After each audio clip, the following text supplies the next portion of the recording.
I am Tony Silvera, and I welcome you to my evening devotional. This week, we're going to talk about God's secret agents, angels. Angels are with us. They've been with us for centuries, since the beginning of mankind. They probably were here before man was even created. Our scripture for tonight can be found in Hebrews chapter 1, verse 14, and talking about angels asks the following: Are they not all ministering spirits sent forth to minister for those who will inherit salvation? So this is the question that is being asked in order to do a simple affirmation. And it seems also that today people are fascinated with angels. And at Christmas, people will buy ornaments with imagery to depict angels. Muslims believe in angels. People that are atheists believe in angels. In fact, a poll conducted by Times Magazine concluded that about 70% of North Americans believe in the existence of angels, and about 50% believe they have a guardian angel. So they have felt protection and the presence sometimes of angelical presences. In addition, a poll by the Barna research group, which is a famous Christian organization of Ventura, California, found that 81% of people, adult people, believe that angels exist and influence people's lives. In the Old Testament, in the book of Psalms, Psalm 91:11, it promises for God, He will send His angels to have charge over you to keep you in all your ways. So angels are sent to minister to those that are meant to receive salvation. Angels were present at the birth of Jesus. If you've seen any nativity or you've heard about Christmas, you know that the angels showed themselves to the shepherds, and then they led them to the place of the birth of Jesus. Later on in the life of Jesus, angels ministered to him in different occasions. We see in Matthew and Luke that an angel was sent by God to strengthen Jesus as he was suffering in the Garden of Gethsemane. So we see throughout Scripture this influence of these beings. So angels were created by God, and they're sent to minister on behalf of all of those that were chosen by Him. That's the assurance we have. Also, at the tomb, we see the presence of angels. When Jesus resurrected and the disciples were there to take care of His body, they found out that He wasn't there. He had a reason, but this was also announced by angels. During the church era, there are many sights of angels being recorded. One of them in Acts chapter 10 and verses 3 to 7, we see that an angel was sent to Cornelius, which was a famous Roman centurion, and through that vision, he got saved.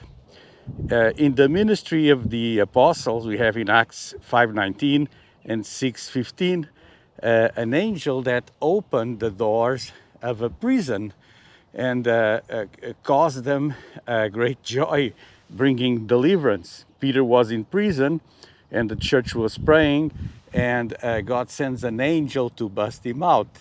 And that's truly amazing. In Hebrews 13 and 2, it says, Be not be forgetful to entertain strangers, for thereby some have entertained angels unawares. So it's possible to entertain angels, and when it says entertain, it's to maintain a conversation or a dialogue with angels and being completely unaware that they're angels. And to come in contact with angelical creatures has to be discerned, because if they're not sent by God to have a mission, then they may have a purpose to deceive. There's all types of angelical creatures, and some are good and some are fallen or evil. So we should acknowledge Jesus before man. He promised that in Luke 12:8. He says, I tell you, everyone who acknowledges me before man, the Son of Man, will also acknowledge before the angels of God. So God's secret angels are around us. They're blessing people just like you and me, protecting, opening prisons, doing all sorts of things. I've had a few angelical encounters during my lifetime, and I want to be always aware. I confess that I'm not always aware of them, but that's what we're called to. We're called to be always aware that they're present and they're sent by God to minister on our behalf. In fact, the Bible refers to angels hundreds of times. And in order to receive their ministry, we just need to walk with Christ. If you walk with Christ, they're sent to minister on behalf of those who are supposed to inherit salvation. So this week we're going to talk about their ministry, different aspects of angelical encounters in Scripture. And if you had an angelical encounter, just post it below on the comments.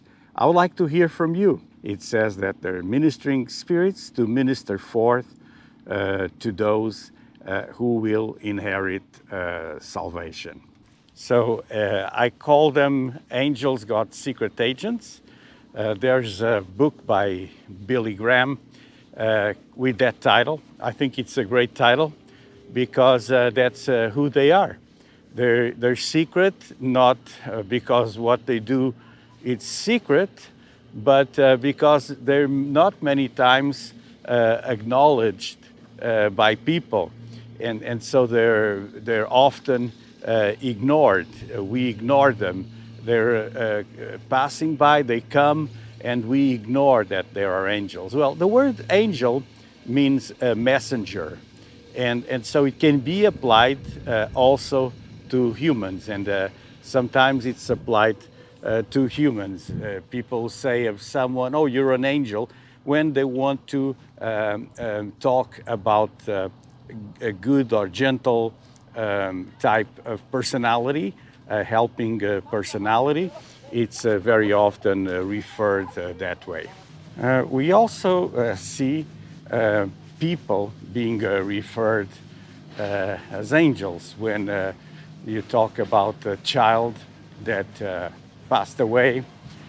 People have to fantasize sometimes, and they say, oh, the little angel passed away, or now the child passed away and it's an angel in heaven. Those are beliefs that are not based in specific Bible knowledge.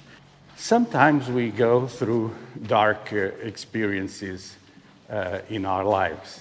In those dark experiences, we think that we are alone and that even that God abandoned us. But I want to tell you that God is always with you. He will never leave you. He will never forsake you. And He sends angels to minister to you. That's the assurance you can have that He will take good care of you. Just acknowledge the presence of Jesus, the presence of Christ, you can be sure that God will confess your name before the angels of God. We know that Hollywood produced different TV series, An Angel on Earth, Touched by an Angel. There's so many different series that depict angels acting independently from God and demonic forces, all these things. It's not what I'm talking about. I want to talk about the reality of these spiritual beings that are in our midst. They have access to our realm or our world, but they also have access to other spheres of the spiritual world, the place where God abides. There's different types of angels with different tasks. They're not just one. It's not like they're just one race. They have different strengths, different powers, different ways to operate. I'm not going to give you an extensive study on angels, though we could do that, but I'm going just to touch this subject because I want you to know that God not only is with you, but He's able to send angels right there in that situation that you're going through. He's able to send them to rescue you, to protect you, and to make sure that you follow the path He has prepared for you. So tonight, I introduce you the theme for this week, God's Secret Agents. And I know that you're excited for learning about this subject. Throughout the week, we're going to have some Bible stories, and we're going to have also the possibility of listening to testimonials of different people who had encounters with angels. If you're one of them, don't forget to post on the comments. Just leave a comment below here on this social network, because I would like to have your input in our evening devotional. I'll be here again tomorrow at 9 p.m. for part 2 of God's Secret Agents.